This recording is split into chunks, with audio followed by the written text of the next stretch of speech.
Você já sentiu o cheiro da carne humana sendo arrancada sob o sol de 40 graus, enquanto o grito de um pai ecoa nos seus ouvidos? O silêncio do sertão é mentiroso, meu compadre. Ele esconde o estalido de ossos quebrados e o som da pele se rasgando. Antes de ser Saracura, Benício era apenas um par de mãos mergulhadas na água fria dos riachos. Era lavador. Um homem de paz, cujo mundo se resumia ao peso da roupa molhada e ao aroma do sabão de cinzas. Mas a paz no sertão é como chuva em agosto, uma promessa que nunca se cumpre. A desgraça não bateu à porta de Benício. Ela a derrubou com o coice de um fuzil. A volante, os macacos, como a malta chamava os policiais, não vinha atrás de bandido, vinha atrás de sangue. Pararam na frente da casa daquele sertanejo humilde com o diabo no corpo. Acusaram o pai de Benício, um velho de espinha curvada pelo tempo, de ser coiteiro, de dar de comer a Lampião. Mentira deslavada, dita só para justificar a perversidade. Benício, escondido por perto, viu o que nenhum filho deveria ver. O capitão da volante, com a alma mais suja que bueiro, ordenou o suplício. Não foi tiro, não foi facada rápida, foi tortura lenta, mastigada. Um soldado agarrou o velho pelos cabelos brancos e, com um alicate enferrujado, começou a arrancar os fios da barba, um por um, trazendo junto nacos de pele viva. O rosto do ancião virou uma máscara de sangue e terra. O grito dele não era mais humano. Era o urro de um animal sendo esfolado vivo sob o sol que não tem pena de ninguém. Mas a maldade daqueles homens tinha fome. Não satisfeitos, pegaram as mãos que tinham criado Benício e, com a frieza de quem descasca uma fruta, arrancaram as unhas do velho. Imagine o som, o estalo da queratina se soltando da carne moída. O sangue escorria pelo chão rachado e a poeira do sertão bebia aquele líquido como se fosse água. Naquele momento, o lavador de roupas morreu. Dentro de Benício, algo se quebrou para nunca mais ser consertado. A água do riacho, que antes limpava a sujeira do mundo, agora parecia insuficiente. Ele não precisava mais de sabão, ele precisava de ferro. Quando os policiais partiram, rindo da desonra alheia, Benício saiu das sombras. Ele olhou para o pai destruído, um homem transformado em um trapo de dor, e depois olhou para as próprias mãos, ainda úmidas do trabalho honesto. O ódio nasceu ali, com dentes e garras, rasgando o peito do rapaz. No sertão daquela época, quando o Estado lhe arranca a pele e a lei lhe vira as costas, o cabra só tem dois destinos: o cemitério ou a caatinga. Benício escolheu o mato. Ele não seria mais uma vítima. Ele seria o rastro que ninguém alcança. Ele ia buscar o bando de Lampião, não por amor ao crime, mas por sede de abrigo. O cangaço era o único tribunal que aceitava o recurso de um homem, que teve a honra do pai, estraçalhada por quem deveria protegê-la. O lavador de panos brancos estava pronto para se vestir de couro e pólvora. O suor que descia pelo seu rosto já não era de cansaço. Era o veneno de quem se tornaria o Saracura, o bicho que se esconde no brejo, pronto para dar o bote em quem ousar pisar no seu chão. Entrar na caatinga para buscar Lampião não era como procurar um vizinho no roçado. Era como tentar encontrar o rastro de um fantasma no meio de um labirinto de espinhos e pedras quentes. Benício deixou para trás o cheiro de sabão e o som do riacho, carregando apenas a imagem das mãos ensanguentadas de seu pai, gravada na retina. Ele caminhou dias a fio, sentindo a sola dos pés cozinharem dentro das alpercatas, bebendo a água amofinada de tanques de pedra onde o gado morto apodrecia. A fome era uma faca cega, revirando as tripas, mas o ódio que ele nutria no peito era um banquete completo. Ele sabia que, para sobreviver ali, precisaria deixar de ser gente e se tornar mato. O encontro com o bando aconteceu num entardecer cor de sangue, quando as sombras das juremas se esticavam pelo chão como dedos famintos. Benício não viu ninguém. Ele apenas sentiu o frio do cano de um fuzil Mauser encostado na base do seu pescoço. Quem é o cabra que vem rastejando no nosso rastro? Uma voz rouca e seca, como couro esturricado, ecoou por trás dele. Benício não tremeu. Quem já viu o pai ser esfolado vivo pela lei, não teme o abraço do crime. Ele contou sua história ali mesmo, com a voz firme de quem já não tinha nada a perder, nem a própria alma. Foi levado à presença do rei. Virgulino Ferreira da Silva, o Lampião, estava sentado num tronco de aroeira, limpando os óculos, enquanto os outros cangaceiros o rodeavam como lobos em torno do alfa. O cheiro no acampamento era uma mistura densa de suor humano, couro curtido, fumo de rolo e o perfume forte que os cangaceiros usavam para disfarçar o cheiro da morte. Lampião olhou para Benício com seu único olho bom, um olho que parecia atravessar a carne e ler o pecado no osso. Ele não perguntou se o rapaz sabia atirar. Perguntou se ele tinha coragem de morrer. Benício respondeu, mostrando as mãos calejadas do trabalho e os olhos secos de quem já tinha chorado tudo o que tinha direito. Ali mesmo começou o batismo. No cangaço, o nome de batismo ficava enterrado na poeira da estrada. Benício morreu para o mundo e nasceu Saracura. O apelido não veio por acaso.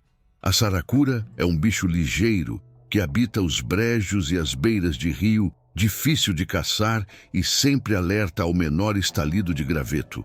O lavador de roupas agora recebia o seu novo uniforme, o chapéu de couro de aba quebrada, adornado com moedas de prata e signos de Salomão para fechar o corpo, o bornal carregado de munição e orações, e a macaca, o fuzil que passaria a ser sua única esposa e companheira de sono. O peso do equipamento era o peso de uma nova existência. Cada peça de couro que Benício vestia era uma camada de isolamento entre ele e a humanidade que ele conhecia. O cheiro do couro novo misturado ao azeite das armas impregnou em suas narinas, um perfume de guerra que nunca mais sairia. Ele aprendeu nas primeiras noites que no bando de Lampião o sono era um luxo perigoso. Dormia-se de olhos abertos, com a mão no cabo da peixeira, ouvindo o canto da coruja e o esturro da onça, sabendo que a qualquer momento o grito de macaco poderia romper o silêncio e dar início ao baile de fogo. A primeira lição de Saracura foi o silêncio. Na caatinga, quem fala muito dá o endereço para a morte. Ele aprendeu a pisar sem quebrar um graveto seco, a ler o rastro de uma cobra na areia e a identificar o cheiro de um soldado da volante a quilômetros de distância pelo cheiro do fumo barato que eles usavam. Ele já não era mais o jovem que batia roupa na pedra. Agora, ele batia o ferrolho do fuzil com a mesma naturalidade com que respirava. O batismo de pólvora viria logo, no primeiro encontro com uma volante inimiga, mas o batismo de alma já estava feito. Benício era agora um átomo na engrenagem de violência que movia o sertão. Ele estava pronto para queimar o mundo, começando por quem arrancou as unhas de seu velho. Viver no bando de Lampião não era um passeio de valentia, era uma agonia lenta, mascada entre os dentes. Imagine, se for capaz, passar meses a fio sem saber o que é tirar o peso de um par de alpercatas dos pés. O couro das sandálias, curtido pelo suor e pela lama dos brejos, grudava na pele de tal forma que o homem e o calçado viravam uma coisa só. Saracura aprendeu rápido que a caatinga não tem misericórdia para quem é mole. No bando, a higiene era uma lembrança distante. O cheiro que emanava dos cabras era uma mistura nauseante de sebo de bode, fumo de rolo, pólvora queimada e o odor azedo do suor que nunca era lavado. Eles passavam semanas sem ver um espelho, as barbas crescendo emaranhadas, com espinhos de macambira, o rosto transformado numa máscara de fuligem e sol. A sede no sertão é uma assombração que não larga o pé. Saracura contava que houve dias em que a língua inchava tanto dentro da boca que parecia um pedaço de couro seco, impedindo o cabra de falar. Eles bebiam o que aparecesse: água de tanque onde as carcaças de animais flutuavam sob o sol, ou o líquido amargo de dentro dos mandacarus, que mais parecia veneno do que vida. Quando a sorte sorria, encontravam um oásis de água limpa, mas o prazer era curto. Lampião nunca permitia que o bando ficasse parado por mais de algumas horas no mesmo lugar.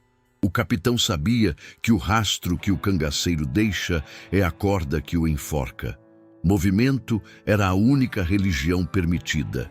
Eles caminhavam 30, 40 quilômetros por dia, rasgando o mato fechado, subindo serras de pedra onde até os bodes tinham dificuldade de se equilibrar.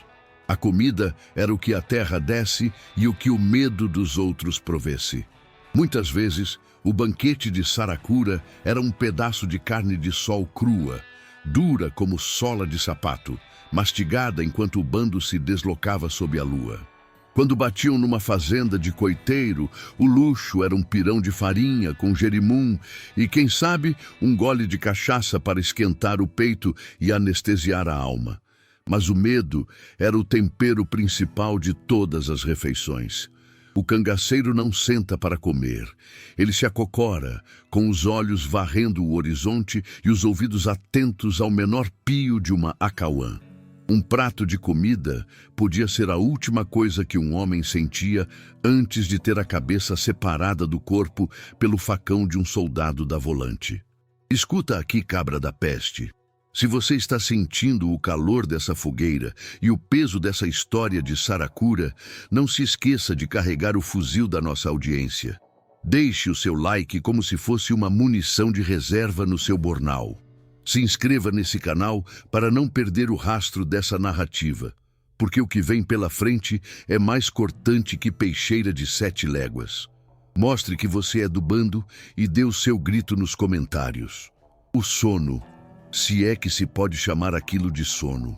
Os cangaceiros dormiam em modo de espera.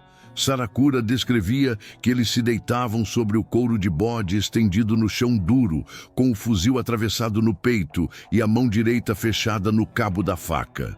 Qualquer estalo de graveto, qualquer voo baixo de um pássaro noturno, e o bando inteiro estava de pé em segundos, prontos para o combate ou para a fuga desesperada. Não havia sonho no cangaço, só havia vigilância. A tensão era um fio de arame farpado esticado dentro do peito de cada homem. E tinha o espinho. O sertão não quer que você passe por ele. Cada árvore, cada arbusto na caatinga tem uma defesa, uma ponta de lança pronta para rasgar o tecido e a carne. O uniforme de couro de Saracura, o gibão, o guarda-peito, as perneiras, servia como uma armadura contra a natureza hostil, mas o calor dentro daquela vestimenta era o de uma fornalha. O suor escorria por dentro do couro, criando assaduras que ardiam como fogo, mas ninguém reclamava. A reclamação era o primeiro passo para o cemitério. No bando de Lampião, ou você era de aço, ou o mato te engolia e os urubus faziam a festa. Saracura estava se tornando aço. O lavador de roupas de outrora agora tinha a pele tão dura quanto a aroeira e o coração tão frio quanto o aço da sua macaca. Você sabe qual é o som que um projétil de fuzil faz quando atravessa o corpo de um homem? Não é como nos filmes. É um som seco, um tapa abafado, seguido de um suspiro que parece que a alma está tentando sair pelo buraco que o chumbo abriu. Saracura sentiu esse som na própria pele em Nazarezinho, num dia em que o sol parecia querer derreter o cano das armas. O bando estava em movimento, rastejando pela beirada de uma grota, quando o mundo explodiu em clarões e fumaça. A volante de Odilon Flor não era composta por recrutas medrosos. Eram os chamados nazarenos. Homens que conheciam a caatinga tão bem quanto os cangaceiros e que nutriam por Lampião um ódio que vinha de gerações. Odilon Flor era um caçador de gente, um sujeito que não descansava enquanto não visse o rastro de sangue do inimigo. O encontro foi súbito, um fogo fechado, que não dava tempo para oração nem para despedida. O estalido dos fuzis Mauser ecoava pelas paredes de pedra da grota. multiplicando o barulho até parecer que um exército inteiro estava descendo o morro. Saracura se jogou atrás de um frade de pedra, sentindo os estilhaços de rocha voarem contra o seu rosto. A poeira da pólvora negra criava uma névoa sufocante, um véu cinzento onde os vultos dos soldados apareciam e sumiam como fantasmas. "Fogo, cabras! Mete o ferro nos macacos!" gritava Lampião, a voz dele cortando o caos como uma navalha. Foi nesse momento que o destino cobrou a conta de Saracura. Ele se levantou para manobrar o ferrolho da sua macaca quando sentiu o impacto. Não doeu de primeira. O que se sente é um calor imenso, um fogo que se espalha pelo membro atingido como se tivessem derramado azeite fervendo. O chumbo de Odilon Flor tinha achado o seu alvo. Saracura foi jogado para trás, o fuzil escapando das mãos, enquanto a terra debaixo dele começava a ficar úmida e escura com o sangue que jorrava. Ele foi ferido 2 vezes, como conta com aquele sorriso de canto de boca no vídeo. Uma das balas atravessou a carne de forma bem ferida, como ele diz, um buraco de entrada pequeno e uma saída que parecia uma cratera de vulcão. Ali, no meio do tiroteio, não tinha médico, não tinha anestesia e não tinha choro. O tratamento para um cangaceiro baleado era rústico. Se desse tempo, limpava-se a ferida com cachaça braba, que fazia o cabra ver o céu e o inferno ao mesmo tempo, e socava-se fumo de rolo ou ervas do mato para estancar a hemorragia. Saracura teve que ser carregado pelos companheiros enquanto a volante apertava o cerco. Imagine a agonia de ser arrastado por quilômetros de mato fechado, com os espinhos raspando na carne aberta, sentindo cada solavanco da caminhada como uma punhalada no juízo. O delírio da febre começou a tomar conta, e ele via a imagem do pai, com a barba arrancada, chamando por ele no meio da fumaça. Mas Saracura era feito de aroeira. Ele não morreu ali.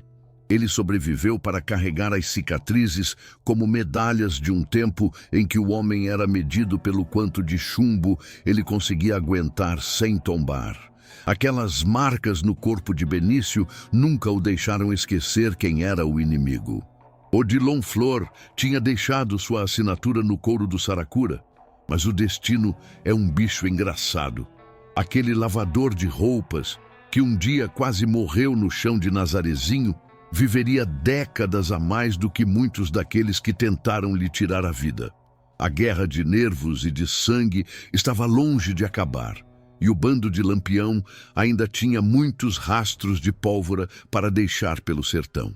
Como era olhar nos olhos do homem que fazia o governo federal perder o sono, Saracura contava que Lampião não era apenas um chefe, ele era uma força da natureza que governava com uma mão de ferro e um olhar de gelo. No bando, a palavra de Virgulino era a única lei que existia. Não havia discussão, não havia mas, nem porém. O capitão mantinha uma disciplina que deixava muito quartel da polícia no chinelo. Ele era o primeiro a acordar e o último a deitar. Sempre atento, sempre calculando o próximo passo como um enxadrista jogando contra o destino. Saracura via de perto as contradições daquele homem. Lampião era um sujeito extremamente religioso, carregado de patuás e orações fortes, que não começava o dia sem pedir a proteção de Padre Cícero. Mas aquela mesma mão que segurava o terço era a mão que assinava sentenças de morte com uma frieza de assustar até o mais bruto dos cangaceiros. Havia uma mística no ar. O bando acreditava que o corpo do capitão era fechado, que as balas faziam curva para não atingir o rei do cangaço.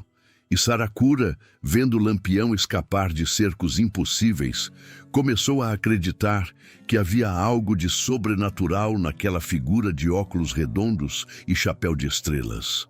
A vida, sob o comando de Lampião, era uma escola de sobrevivência e crueldade. Virgulino não tolerava covardia, mas também não gostava de valentia burra. Ele queria homens que soubessem esperar, que conhecessem a hora exata de dar o bote. Saracura aprendeu que o segredo de Lampião não era apenas a força das armas, mas a inteligência. O bando tinha uma rede de informantes, os coiteiros, espalhada por todo o sertão. Lampião sabia quem entrava e quem saía de cada vila antes mesmo do delegado local. Ele era um mestre da guerra psicológica. Usava o luxo, o ouro e as roupas vistosas para mostrar poder, enquanto vivia como um bicho escondido na brenha do mato. Havia também o lado humano, embora raro de se ver. Saracura testemunhava os momentos em que o bando se permitia um pouco de música. O som da sanfona ecoava baixo, no fundo de alguma grota escondida, e os cangaceiros dançavam o chachado, que leva esse nome por causa do som das alpercatas arrastando no chão. Chá, chá, chá. Mas mesmo na hora da dança, o fuzil estava no ombro e o dedo no gatilho. O capitão não relaxava nunca.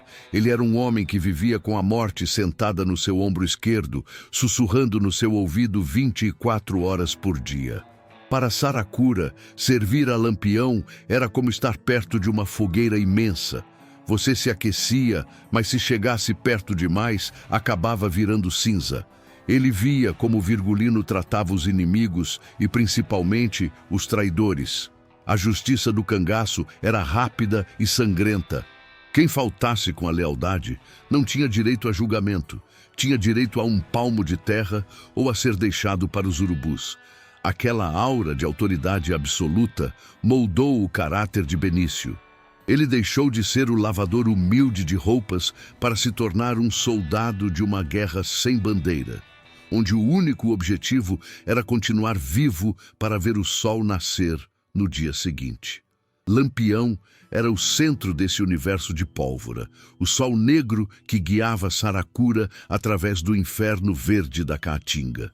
Você já viu o olhar de um animal que sabe que o cerco está fechando? É um olhar que não descansa, onde a pupila dilata até o preto ocupar todo o espaço. No bando, o clima de festa e valentia deu lugar a um silêncio pesado, uma desconfiança que entrava nos ossos. As volantes não eram mais bando de recrutas mal armados. Agora eram forças especializadas, usando metralhadoras e táticas de guerrilha aprendidas com o próprio cangaço. O sonho de liberdade e riqueza no meio do espinho estava apodrecendo, e o cheiro era de medo. Saracura notava que os coiteiros, antes fiéis como cães de guarda, agora desviavam o olhar quando o bando passava. O dinheiro de Lampião já não comprava mais o silêncio de ninguém. O medo da polícia estava se tornando maior que o respeito pelo capitão. Benício sentia o peso do fuzil cada vez mais incômodo no ombro. Ele já não era mais aquele jovem cheio de ódio que queria vingar o pai. Ele era um homem cansado, com o corpo crivado de cicatrizes e a alma carregada de fantasmas que o visitavam toda vez que ele fechava os olhos. A notícia do massacre em Angicos, em julho de 1938, correu a Caatinga mais rápido que rastro de pólvora. Lampião estava morto. Maria Bonita estava morta. As cabeças dos maiores cangaceiros do mundo tinham sido degoladas e expostas nos degraus de uma igreja como se fossem troféus de caça. O rei tinha caído e, com ele, o chão de todo cangaceiro sumiu. O bando se espalhou como formigueiro chutado, cada um por si e Deus por ninguém. Saracura se viu sozinho no meio da imensidão cinzenta da Caatinga. Sem o comando de Virgulino, sem o apoio do grupo, ele era apenas um alvo móvel. Ele descrevia esse tempo como o mais difícil de sua vida. Ele precisava sumir sem deixar rastro. Enterrou o chapéu de couro adornado, escondeu a macaca num oco de aroeira e trocou o gibão de guerra por roupas de brim velho e sujo. O homem que tinha sido um lobo agora precisava se transformar em sombra. Ele caminhava apenas à noite, guiado pelas estrelas e pelo instinto de bicho acuado. Evitava as estradas, preferindo os caminhos de pedra onde o rastro não fica. A fome era tanta que ele chegou a comer raízes e lagartos crus para não acender fogo e denunciar sua posição. O medo de ser reconhecido era uma sombra constante. No sertão daquela época, se alguém soubesse que você tinha sido do bando de Lampião, sua cabeça valia ouro para a polícia e sua vida não valia um tostão furado para o vizinho. Mas o destino de Saracura não era terminar numa vala comum com a garganta cortada. Ele tinha uma missão que nem ele mesmo entendia ainda: sobreviver para contar. Ele conseguiu atravessar as fronteiras invisíveis do medo e chegou a terras onde ninguém conhecia o seu rosto, mas onde o nome Saracura ainda era sussurrado como lenda. Ele se infiltrou na vida civil como quem entra numa igreja, em silêncio e com a cabeça baixa. O ex-cangaceiro, o homem que viu o sangue de Nazarezinho e a glória de Lampião, agora era apenas mais um retirante, um cabra sem passado, procurando um lugar para descansar os ossos e esquecer o som do fuzil. O sumiço de Saracura foi sua maior vitória. Enquanto muitos de seus companheiros acabaram com as cabeças apodrecendo em latas de querosene, Benício Alves dos Santos decidiu que o seu tempo de guerra tinha acabado. Ele lavou o sangue das mãos, mas como ele mesmo diria anos depois, o cheiro daquela época nunca saiu do seu juízo. O cangaço tinha morrido em Angicos, mas dentro de Saracura, a caatinga continuava viva, esperando o momento de revelar o seu último e mais irônico segredo. A vida, meu compadre, é um bicho que gosta de pregar peças que nem o melhor contador de causos seria capaz de imaginar. Depois de décadas fugindo da morte, de dormir com o cano do fuzil encostado no rosto e de ver o sangue jorrar no chão quente do sertão, Benício encontrou seu último refúgio justamente onde a vida não tem mais vez. O destino, com sua ironia fina e cortante, como uma navalha de barbeiro, guardou para o ex-cangaceiro um final de vida peculiar. O trabalho no Instituto Médico Legal, IML. Imagine esse homem, já de cabelos brancos e mãos marcadas pelo tempo, caminhando entre as mesas de necropsia. O homem que passou a juventude empilhando corpos na caatinga, fugindo das volantes e vendo amigos serem degolados, terminou seus dias profissionais cercado de cadáveres. Mas agora, sob o silêncio das luzes frias e o cheiro penetrante do formol. Ali, os mortos não gritavam por socorro, não imploravam por misericórdia e, o mais importante, não tentavam lhe dar um tiro pelas costas. Entre os corpos gélidos, o antigo lobo da caatinga encontrou uma paz que o sertão nunca lhe ofereceu. Se você perguntasse a ele sobre a saudade daqueles tempos de glória e pólvora, a resposta viria seca, como um estalo de galho seco. Nenhuma. Benício odiava recordar o cangaço. Para ele, aquela não era a aventura romântica que os poetas cantam nos folhetos de cordel. Era uma lembrança de miséria. Era o cheiro de couro podre grudado na pele por meses a fio. Era a sede que fazia o cabra alucinar com fontes inexistentes. Era a desconfiança que fazia o irmão desconfiar do próprio irmão por causa de um punhado de moedas. Ele, que um dia quase morreu no chão de Nazarezinho, sobreviveu para ser o zelador da morte alheia. Há uma justiça poética nisso. O homem que entrou para o crime para vingar as mãos destruídas do pai, terminou cuidando das mãos de desconhecidos que chegavam ao IML sem nome e sem história. Ele limpava os vestígios da violência urbana com a mesma dignidade com que um dia tentou limpar a honra de sua família. O olhar de Benício, ao fim da vida, era o olhar de quem compreendeu a grande verdade do sertão. O mato é forte, a faca é afiada, mas o tempo é o senhor de tudo. Ele carregou as cicatrizes de Odilon Flor no couro e os gritos de seu velho na mente, mas sua vitória final foi a normalidade. Morrer como um funcionário público, com um prontuário em vez de um cartaz de procurado, foi o seu maior ato de rebeldia contra o destino de sangue que lhe foi imposto. A fogueira agora vai baixando, as brasas estão ficando cinzentas e o frio da madrugada começa a apertar. A história de Saracura se encerra aqui, não com um tiroteio final, mas com o silêncio de quem lavou a alma no suor do trabalho e na quietude da velhice. O cangaço morreu em Angicos, mas dentro de homens como Benício, ele sobreviveu como uma cicatriz que parou de doer, mas que nunca deixou de ser sentida. Que a terra lhe seja leve, tanto quanto o fardo de sua macaca foi pesado.